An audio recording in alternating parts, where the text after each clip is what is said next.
जाउथिला बेले सावधान हो जातु कारण बुलुछंती नकली पुलिस अबिकल पुलिस पोशाक धारण करी रास्ता रे जाउथिबा जनसाधारण मानकु पुलिस रो भ्रम सृष्टि करी तांको गाड़ी अटकाई मुटांकर अर्थराशि आदाय करुछंती। एही भलिया संगीन अभियोग आनिछंती किछि जनसाधारण माने आमे सेमानकु भेटिउ सेमानक प्रतिज्ञा आज्ञा कोन हितला घटना मु गाँव बेपार करे आठी साहसपुरा पाखे मत अटकई मोठू 1000 टका नहीं। अच्छा कौन कहले आपन मु पुलिस वाला तो गाड़ी डीएल देखा हेलमेट कहीं कुआडे जाऊछु मैं सर जान बिकते जाऊँगी मो पाखे पैसा नहीं ना पैसा देते हम ना फाइन लगे छाड़बी ये केते काकुति मिनती है गुड़ धोनी ये कनी मो पैसा नहीं सर ना देते हम ना चल थाना पूजा आम तो बाहरिया लोक सर जाल अच्छी जाबनी बाध्य हो 1000 टका मुझे चली। अच्छा आप जानले कि नकली पुलिस बोली केमती आज आज आज मामू कहीं आज कौन घटना होता आज कौन आज आज्ञा मत सादा ड्रेस रे आसी हमर जाल को अटकेला एठिया ठिया मैंने कौन है ना तू डीएल कहीं सर डीएल अच्छे आपन किए जानी पारुनी ना मत देखियो पुलिस फोटो गोटे देखेले कॉपी गोटे तापर कहले तू चिन्ह पानु मत फाइन देबू ना अधिक 5000 टका फाइन लगे मैंने सर फाइन लगे लगे कि जानी पारुनी आपन किए तापर कहले ना देख देख मोबाइल देख फोटो देखुछ ना आ हेलमेट काढबी चिन्ह पारुछ ना नहीं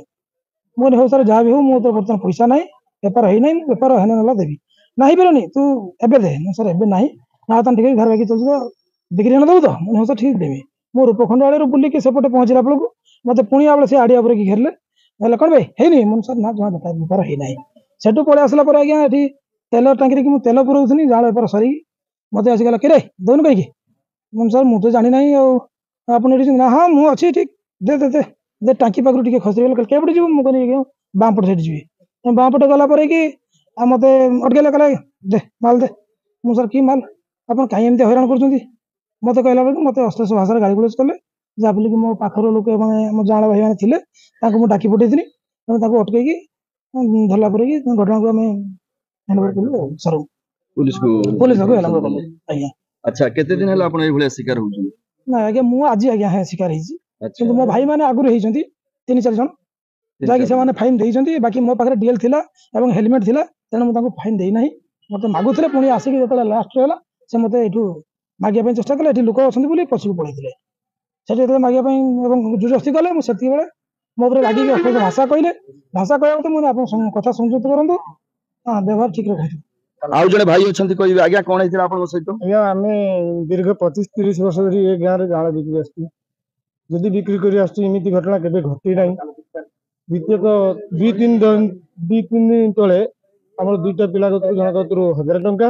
आ जन कतु 500 टंका आ जन कतु 200 टंका इमिति से मोबाइल ले फोटो देखै कि मु पुलिस मते चिंचुना तो डीएल काई तो पॉल्यूशन काई इमिति धमकै कि सने काकुति मिनति होई कि देगी आछंती आज जो मो भाई को धरते ये जो कथा होती मो सान भाई सी जान बिकी प्राय फेरला 5टा संदर ताको जो कही आपन को कही घेरा घेरी करथिला पुनी टांकी पाखरे तो घेरला सी मते डाके पड़ला मु आसी पचाली आपन किए ना मु कहूची जे गाड़ी रो कागज पत्र नहीं चलंतु मुने आपन क्यों आरटीओ ऑफिस रो आछत कि ना किए ना मु पुलिस मुन आइडेंटिटी कार्ड देखन तो ना आइडेंटिटी कार्ड कोन हबो तुमे किए मुन हेलमेट टा तुम फोटो उठेमी मु कौन कली मोर बंधु अच्छी से आईसीसी जलसो थाना अच्छी जो कहला मु जलसो थाना आईसीसी को फोन कली से कथा सार सार कहले पुणी आमको कौन कहते मु गोपालपुर थाना मु सेकेंड ऑफिसर अच्छी तेणु मोर एटा करमी सेटा करमी आमको धमकई सब पैसा उठाऊँ मु कहली ये कार्यानुष्ठान बंद कर से धरिक आसली मुझे तुम आस तुम कौन पुलिस कहला तुम कौन रोच मुझे आम ये रोचे ना जोगेशन ना चलो से टाँकी को आसिले टाँकी आसिक जोगेशन बुझाबुझी गलापर से कौन पूरा मानलानी जदि मानला कहला हाँ पैसा नहीं कि आपण मथंतु मु 3 दिन पर देवी नाना कहले मथिबार नहीं जान वाला को पचारे कौन करवा आम जान भाई मैंने कहले आमर जो पैसाटा नहीं से पैसाटा आमको फेरस्त दिंतु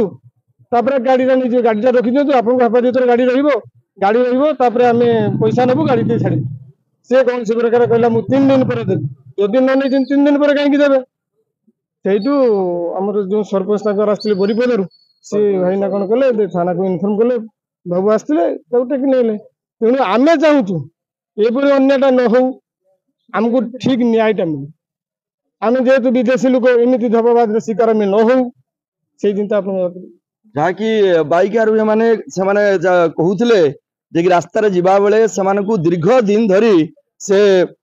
ପୁଲିସ ବାବୁ ଜଣକ ଧମକ ଚମକ ଦବା ସହିତ ଗୁଣ୍ଡାଗର୍ଦି କରିବା ସହିତ ବିଭିନ୍ନ ଅଶ୍ଳୀଳ ଭାଷା